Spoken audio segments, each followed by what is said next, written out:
Всего 5 лет назад агропромышленный комплекс «Саюри» представлял из себя всего одну небольшую круглогодичную теплицу. Тогда ее строительство на территории вечной мерзлоты назвали технологическим прорывом. Мало кто верил в успех этой компании, но уже сегодня «Саюри» – это 15 тепличных блоков и более 3 гектаров выращиваемых овощей.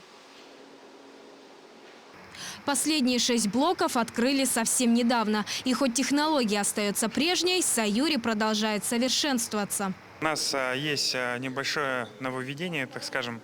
Если раньше у нас теплицы состояли практически полностью из пленки «Эвклин», то сейчас было принято решение сделать стены из сэндвич-панелей.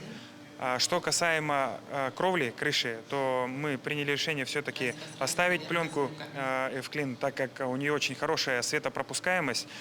Соответственно, солнечные лучи мы получаем в нужном количестве. Ежегодно «Саюри» производит порядка 1500 тонн овощей. С вводом новых теплиц производство увеличится до 2500. Более того, возможно, уже совсем скоро якутские прилавки пополнятся и местными клубникой, баклажаном и перцем.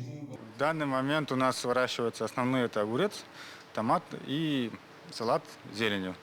Но также для себя, для испытаний мы пробуем вырастить баклажаны, перцы, клубнику. А сейчас идет апробация технологии, и если все будет хорошо, то в следующем году уже будет все в больших объемах.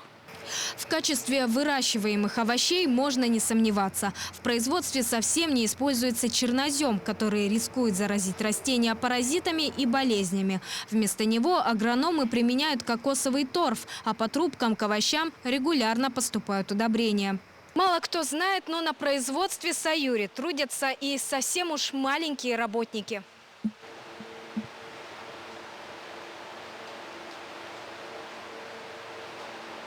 Шмели в теплицах комплекса также способствуют росту овощей. Они опыляют растения и придают плодам тот самый сочный вкус. Разумеется, немалую роль на производстве играет не только профессионализм сотрудников, но и их искренняя увлеченность делом. Тебе дают теплицу, вот целая теплица, как бы это уже моя теплица, да. К каждому помидору надо относиться как-то с любовью. Не надо же там все ходить, ломать. Это, конечно же, надо как-то к ним бережно относиться. Мы, каждый овощевод, вкладываем туда-сюда в нашу работу всю душу и всю любовь. Сегодня «Саюри» – это лидер овощного производства в республике, который не имеет конкурентов на рынке. Продукция комплекса всегда раскупается за считанные минуты, а это значит, что «Саюри» все еще есть куда расти. О наращивании производства высказался и глава республики Айсен Николаев в ходе торжественного мероприятия, посвященного завершению строительства «Саюри». Саргалана Неустроева, Григорий Охлопков, Якутск.